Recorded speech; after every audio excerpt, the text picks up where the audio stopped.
Hello friends, welcome back to my channel. இன்றைக்கி இளநீர் பாயாசம் எப்படி செய்கிறதுன்ட்டு பார்க்கலாம் வாங்க. அதுக்கு நான் பெரிய சைஸ் இளநீர் நான் எடுத்திருக்கேன். பாருங்கள், ரொம்ப பெருசாக இருக்குது.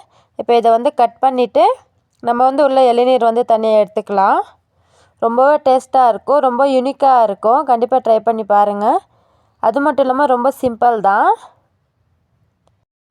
டேஸ்ட்டு பார்த்திங்கன்னா ரொம்ப சூப்பராக இருக்கும்.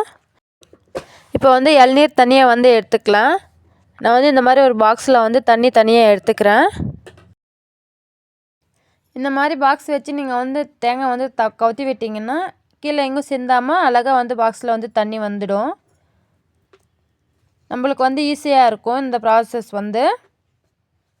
இப்போ பார்த்திங்கன்னா நான் க்ளீனாக தண்ணி எடுத்துக்கிட்டேன். பார்த்திங்கன்னா தண்ணி கொஞ்சம் நிறையாவே எனக்கு கிடச்சிருக்கு. இப்போ இதை தேங்காய் ரெண்டாக கட் பண்ணிக்கிறேன். ஒரு சைடு இருக்கிற தேங்காய் நான் மிக்ஸி ஜாருக்கு போட்டுக்கிறேன்.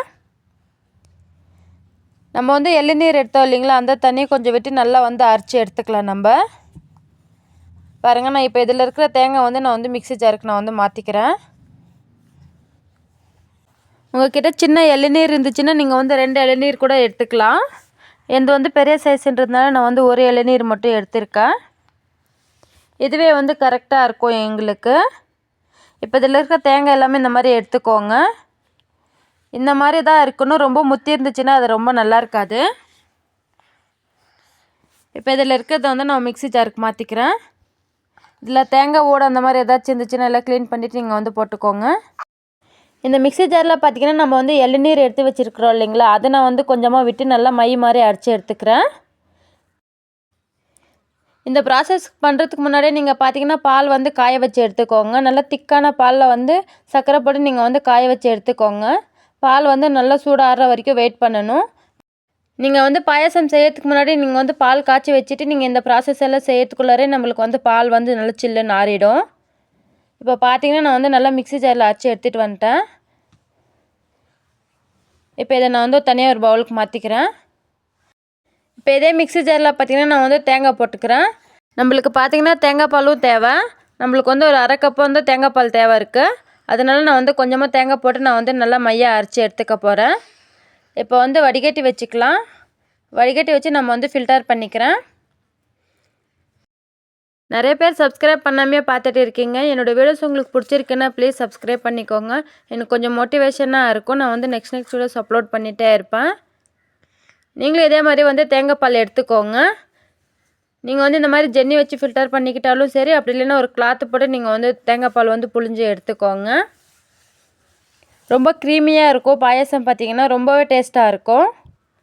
நீங்கள் பாயாசம் நார்மலாகவும் சாப்பிட்லாம். அப்படி இல்லைன்னா நீங்கள் ஃப்ரிட்ஜில் வச்சு நல்லா சில் பண்ணிவிட்டு நீங்கள் சாப்பிட்டா கூட ரொம்ப சூப்பராக இருக்கும். நான் ஃபஸ்ட்டாக தேங்காய் அரைச்சி வச்சுருந்தேன் இல்லைங்களா, அந்த பவுல் நான் எடுத்துக்கிறேன். இப்போ நல்லா சில்லுன்னு ஆறின பால் நான் ஆட் பண்ணிக்கிறேன். இது பார்த்திங்கன்னா ஒரு 1.5 கப் அளவுக்கு பால் இருக்குது. நான் பாலில் பார்த்திங்கன்னா சர்க்கரை போட்டு நான் சர்க்கரை போட்டு காய வச்சதுனால நான் டைரெக்டாக அப்படியே ஊற்றிக்கிட்டேன். இளநீரில் இருந்த பாதி தேங்காய் நான் இந்த மாதிரி குட்டி குட்டி பீஸாக கட் பண்ணி நான் ஆட் பண்ணிக்கிறேன். இப்போ தேங்காய் பாலும் நான் ஊற்றிக்கிறேன். இப்போ இது எல்லாத்தையும் சேர்த்து நல்லா மிக்ஸ் பண்ணிக்கிறேன். நான் இப்போ இது கூட பார்த்திங்கன்னா துருவின தேங்காயும் ஆட் பண்ணிக்கிறேன். நீங்கள் சர்க்கரை உங்களுக்கு இனிப்புக்கு ஏற்ற மாதிரி நீங்கள் ஆட் பண்ணிக்கோங்க. நான் ஒரு 1/4 கப் அளவுக்கு நான் சர்க்கரை ஆட் பண்ணிக்கிட்டேன். எனக்கு இந்த இனிப்பே கரெக்டாக இருந்துச்சு. ஏன்னா தேங்காய் பாலும் இனிப்பாக தான் இருக்கும், நம்மளுக்கு இளநீரும் இனிப்பாக தான் இருக்கும். அதனால் சர்க்கரை பார்த்து ஆட் பண்ணிக்கோங்க. இப்போ இது கூட பார்த்திங்கன்னா ஏலக்காய் நான் தட்டி போட்டுக்கிறேன். நான் ஏலக்காய்க்குள்ளே இருக்கிற விதை மட்டும் நான் ஆட் பண்ணிக்கிறேன். இப்போ இது எல்லாத்தையும் சேர்த்து நல்லா மிக்ஸ் பண்ணிக்கிறேன். பாருங்கள், பார்க்கவே ரொம்ப சூப்பராக இருக்குது. கண்டிப்பாக ட்ரை பண்ணி பாருங்கள். ரொம்ப சில்லுன்னு இருக்கும். இப்போயே பார்த்திங்கன்னா வெயில் தாங்க முடியல, அவ்வளோ அளவுக்கு வெயில் இருக்குது. அதனால நீங்கள் ட்ரை பண்ணி பாருங்கள். ரொம்ப சில்லாக ஃபீல் பண்ணுவீங்க. இப்போ நான் கீழே பார்த்திங்கன்னா முந்திரியை ரோஸ்ட் பண்ணிக்கிறேன். இப்போ இதை நான் பாயாசத்துக்கு கூட ஆட் பண்ணிக்கிறேன். இந்த வீடியோ உங்களுக்கு பிடிச்சிருக்குன்னா ப்ளீஸ் சப்ஸ்கிரைப் பண்ணிக்கோங்க. பக்கத்தில் இருக்க பெல் ஐக்கனே கிளிக் பண்ணிக்கோங்க. அப்போ தான் நான் எப்போல்லாம் வீடியோஸ் அப்லோட் பண்ணுறேன்னா அப்போல்லாம் நோட்டிஃபிகேஷனில் வரும். நீங்கள் மிஸ் பண்ணாமல் பார்ப்பீங்க.